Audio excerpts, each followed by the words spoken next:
చలో ముందుగా ఈనాడుతో స్టార్ట్ చేద్దాం.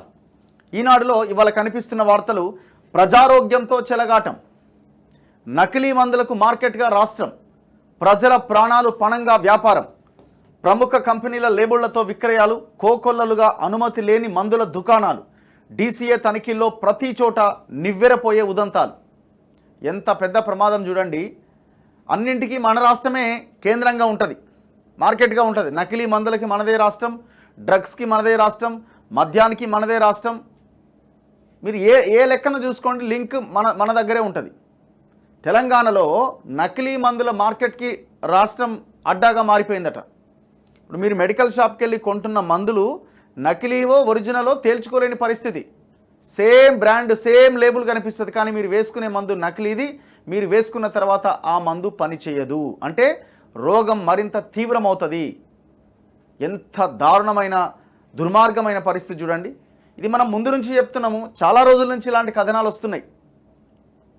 పర్మిషన్స్ లేని మెడికల్ షాప్స్ కొన్ని కోకొల్లలుగా వెలుస్తూనే ఉన్నాయి. అసలు డ్రగ్ సేఫ్టీ అధికారులు లేని రాష్ట్రంలో ఎంతమంది అధికారులు ఉన్నారు అసలు? చూడండి ఎంత భయంకరమైన విషయమో. జ్వరము, దగ్గు, నొప్పులు, రక్తపోటు, మధుమేహం అంటే షుగర్ వ్యాధి, చివరికి ప్రాణాంతకమైన క్యాన్సర్కు మనం వాడుతున్న చాలా మందుల్లో ఏవి అసలైనవో ఏవి నకిలీయో తెలియని దుస్థితి. అవి నాణ్యమైనవా కల్తీవా అనేది గుర్తించలేని పరిస్థితి. నోట్లో వేసుకున్న మందు, ఒంటికి రాసుకున్న ఆయింట్మెంట్ పనిచేస్తుందో లేదో అనే ఆందోళన. వీటికి తోడు కాలం చెల్లిన మందులు, వాటిని విక్రయించే అనుమతి లేని మెడికల్ షాపులు, పైగా అధిక ధరలతో రాష్ట్రంలో ప్రజల ఆరోగ్యం దైవాధీనంగా తయారైంది. ఆందోళనకు గురి చేస్తున్న ఈ అంశాలన్నీ సాక్షాత్తు రాష్ట్ర ఔషధ నియంత్రణ మండలి అంటే డీసీఏ చేస్తున్న దాడులు, తనిఖీల్లో వెల్లడైనవే కావడం గమనార్హం. హైదరాబాద్తో పాటు వివిధ జిల్లాల్లో గత 7-8 నెలలుగా డీసీఏ తనిఖీ చేస్తున్నది. లాస్ట్ 10 years తెలంగాణ రాష్ట్ర సమితి అధికారంలో ఉన్నప్పుడు, అంటే బీఆర్ఎస్ అధికారంలో ఉన్నప్పుడు, కేసీఆర్ పవర్లో ఉన్నప్పుడు ఒక్క తనిఖీ లేదు, ఒక్క కేసు లేదు, అసలు దాని గురించిన ఊసే లేదు. ఎందుకంటే ప్రజల ఆరోగ్యం ఏమైపోతే ఉంది, ఎంతసేపు రాజకీయం రాజకీయం రాజకీయం. వీళ్ళు కొంత ఏదో తనిఖీలు చేసే ప్రయత్నం స్టార్ట్ చేశారు. మరి కేసులు ఏమైనా ఉంటాయా, ఎంతవరకు వస్తుందో మన భవిష్యత్తులో చూడాలి. ఎంత ఘోరం చూడండి. ఇగో హైదరాబాద్ సమీపంలోని మచ్చబొల్లారంలో ఆస్ట్రా జెనరిక్స్ ప్రైవేట్ లిమిటెడ్ అనే సంస్థపై దాడి చేసినప్పుడు దానికి ఎలాంటి లైసెన్స్ లేదని వెల్లడైందట. ఈ కంపెనీ ఏకంగా 36 రకాల మందుల్ని తయారు చేస్తున్నదట. 36 మెడిసిన్స్ తయారు చేస్తుందట. వాటిలో క్యాన్సర్ నివారణ మందులు కూడా ఉన్నాయట. కానీ దానికి పర్మిషనే లేదట, నడిపిస్తున్నాడు. అల్సర్లు తగ్గించేందుకు కూకట్పల్లిలో నకిలీ మందులు తయారు చేసి రాష్ట్రంలోని వేర్వేరు ప్రాంతాల్లో విక్రయిస్తున్న వ్యవహారం వెలుగు చూసిందట. ఇప్పుడు ఆ మందు వేసుకుంటే అల్సర్, కానీ ఆ అల్సరు తగ్గదు, ఇంకా తీవ్రమవుతుంది, ఇంకేదో అవుతుంది. చౌటుప్పల్ మండలం సమీపంలోని కొయ్యలగూడెంలో ఎస్వి ల్యాబ్స్, జిన్నారం మండలం గుండ్లపోచంపల్లిలోని మేకా ల్యాబ్స్, గుమ్మడిదల మండలం బొంతపల్లిలో రక్షిత్ డ్రగ్స్ ప్రైవేట్ లిమిటెడ్ వంటి సంస్థలు అనుమతులు లేకుండానే ఔషధాలు తయారు చేస్తున్న వ్యవహారం వెల్లడైంది. చూడండి ఎట్లుందో.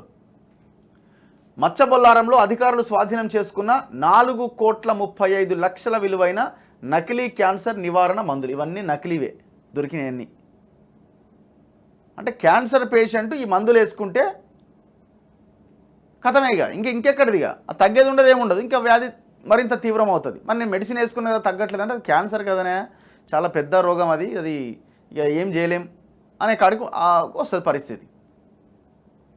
అంటే ఎంత దుర్మార్గంగా, ఎంత దారుణంగా ప్రజల ఆరోగ్యంతో ఆటలాడుతున్నారో చూడండి.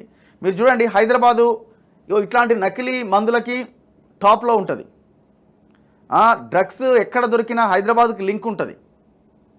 ఇంకా నిన్న మొన్న ఈ హోటల్స్ మీద దాడి చేస్తున్నప్పుడు, హోటల్స్ మీద దాడి చేయడమే కాదు, జనరల్గా కూడా చాలా రకాల పలు సర్వేలు చేసినప్పుడు ఈ దేశంలో నకిలీ అంటే ఈ కలుషిత ఆహారం దొరికే ప్రాంతంలో టాప్ లెవెల్లో ఉన్నది హైదరాబాదే. ఒక్కసారి చూడండి, ఇది చాలా ప్రజలకి ఇంపార్టెంట్ ఇష్యూ ఇది. ప్రతి ఒక్కరూ మీరు చూడండి, ప్రతి ఒక్కరూ హెడేక్ వచ్చినా, ఫీవర్ వచ్చినా, ఏదైనా పెయిన్ వచ్చినా, లేదైనా కడుపులో ఏదైనా అనిపించినా టక్కున మెడికల్ షాప్కి పోతాం మనం. ఫలానా ఇది అవుతుందని అంటే ఆయనే ఇచ్చేస్తాడు 4-5 రోజులకి మందులు, ఇక వేసుకుంటాం మనం. ఎందుకు ఇప్పుడు డాక్టర్ దగ్గర పోవాలంటే నరకమే కదా. డాక్టర్ దగ్గర పోవాలంటే 500 రూపాయలు ఫీజు కావాలి. ఇక ఆయన ఓన్లీ ఫీజుతోని మందులు రాసి వదిలేస్తాడా, అవసరం లేకుండా టెస్టులు రాస్తాడు, ల్యాబ్కి పోవాలా. సో ఇప్పుడు జనం ఇట్లా మెడికల్ షాప్లోకి వెళ్ళి డైరెక్ట్గా కొనుక్కుంటున్నారు. మీకు వచ్చే మందులు నకిలీయా ఒరిజినలా మీరు తేల్చుకోలేరు. అసలు ఆ మెడికల్ షాప్ అని కూడా తెలుసో తెలియదో కొన్ని మెడికల్ షాప్ వాళ్ళకి. ఖమ్మం శివారులోని టీఎస్ఐఐసి పారిశ్రామిక వాడలో నకిలీ మందుల తయారీకి వాడుతున్న పదార్థాలు, యంత్రాలట. ఒకవైపు కేసుల నమోదు, నకిలీ మందుల స్వాధీనం వంటివి జరుగుతున్నా మరోవైపు యథేచ్ఛగా అక్రమాలు కొనసాగుతున్నాయి. ఇతర రాష్ట్రాల నుంచి కల్తీ ఔషధాలు రాష్ట్రానికి కుప్పలు తెప్పలుగా తీసుకొస్తుండగా మరికొన్ని రాష్ట్రంలోనే తయారవుతున్నాయట. ఉత్తరాది నుంచి ఉత్తుత్తి ఔషధాలు హిమాచల్ ప్రదేశ్, ఉత్తరాఖండ్లోని కాశీపూర్, కొత్తుద్వార్లలో తయారైన నకిలీ మందులు రాష్ట్రానికి యథేచ్ఛగా వస్తున్నాయి. ఈ వ్యవహారంలో భారీ రాకెట్ను డీసీఏ ఛేదించింది. అక్కడి నుంచి కొరియర్ కంపెనీల ద్వారా మందులను తెప్పించి ఇక్కడ విక్రయిస్తున్నారు. వాటిలో యాంటీబయాటిక్స్, రక్తపోటు, కొలెస్ట్రాల్ తగ్గించేవి ఉన్నాయి. ప్రముఖ తయారీ సంస్థలైన సన్ ఫార్మా, గ్లెన్మార్క్ ఫార్మా, అరిస్టో ఫార్మా వంటి సంస్థల మాత్రలు, మందులను నకిలీవి తయారు చేస్తున్నారట. అనుమతి లేని మెడికల్ షాపులు రాష్ట్రంలో లైసెన్స్ లేని మెడికల్ షాపులు భారీగా ఉన్నాయట. హైదరాబాద్ సహా రాష్ట్రంలో మండల కేంద్రాలు, గ్రామాల వరకు ఇదే పరిస్థితి. వివిధ నర్సింగ్ హోమ్లు సైతం అనుమతి తీసుకోకుండానే మెడికల్ షాపులు నిర్వహిస్తున్నాయి. గ్రామాల్లో ఆర్ఎంపీలు ఇళ్లలోనే మందుల దుకాణాలు నడుపుతున్నారు. ఇంకా వాళ్ళు నయమయ్యా బాబు, ఆర్ఎంపీలు నయం. ఇంకా ఇష్టారాజ్యంగా ధరల సీలింగ్ ఉన్న మందులకు తప్పుడు గరిష్ట ధరలు ముద్రిస్తూ 30 నుంచి 40% వరకు అధికంగా తీసుకుంటున్నారు. ఇలాంటి వ్యవహారాలపైన ఇటీవల 50కి పైగా కేసులు నమోదైనాయి. హైదరాబాద్లోని బీరంగూడ, మల్కాజ్గిరిలోని వాస్పిన్ O5 mg ఆయింట్మెంట్ను 113 రూపాయలకు కాకుండా 140 రూపాయలకు విక్రయించారట. ఇట్రాకాప్ 200 10 మాత్రలకు 247 రూపాయలు తీసుకోవాల్సి ఉంటే 285కి అమ్ముతున్నారట. క్యాన్సర్ను తగ్గిస్తామని దగా చేస్తున్నారట. మధుమేహం, రక్తపోటు అంటే షుగరు, బీపీ తగ్గిస్తాయని, కిడ్నీలు, గాల్ బ్లాడర్లో రాళ్లు కరిగిస్తాయని, చివరకు క్యాన్సర్ లాంటి ప్రాణాంతక వ్యాధుల్ని కూడా బాగు చేస్తాయని ఆయుర్వేద మందులు విక్రయిస్తున్నారట. అనుమతి లేకుండా, కాస్మోటిక్ లైసెన్స్ లేకుండా కుటీర పరిశ్రమల స్థాయిలో రకరకాల సౌందర్య లేపనాల తయారీ కూడా కొనసాగిస్తున్నారట. తనిఖీల్లో వెలుగు చూసిన వాస్తవాలు. ఫుడ్ లైసెన్స్ అనుమతి తీసుకొని మందు బిల్లలు తయారు చేస్తున్నారట.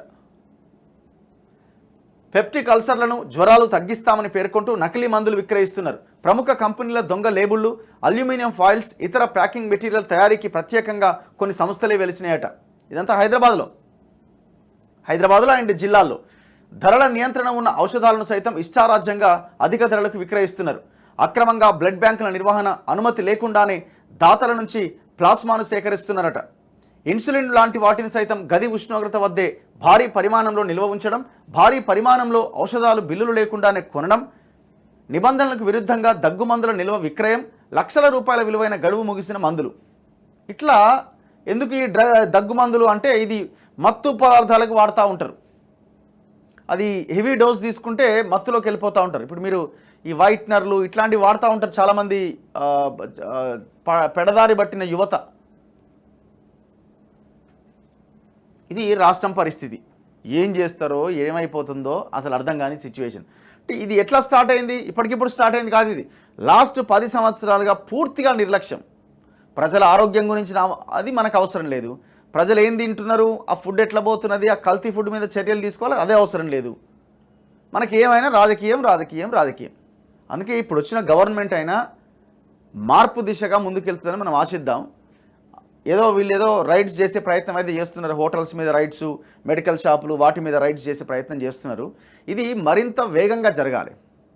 బేసిక్గా ఏంటంటే ఫుడ్ సేఫ్టీ కానీ, డ్రగ్ సేఫ్టీ కానీ ఇలాంటి అధికారులు అసలు లేనేలేరు రాష్ట్రంలో. చాలా తక్కువ మంది అధికారులు ఉన్నారు. వాళ్ళు తిరగడం అన్నది అంత ఈజీ కాదు.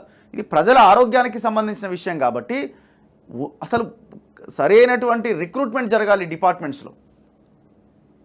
సో అప్పుడు మాత్రమే వీటిని మనం నియంత్రించడానికి అవకాశం ఉంటుంది. మళ్ళీ ఇందులో ఎలాంటి కరప్షన్ లేకుండా ఏసీబీ కూడా ఎప్పటికప్పుడు రైడ్స్ జరుగుతూ ఉండాలి ఈ అధికారుల మీద.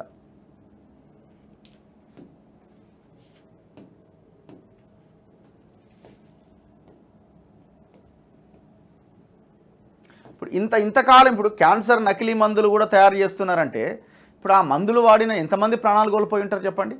ఎంతమంది ప్రాణాలు కోల్పోయి ఉంటారు?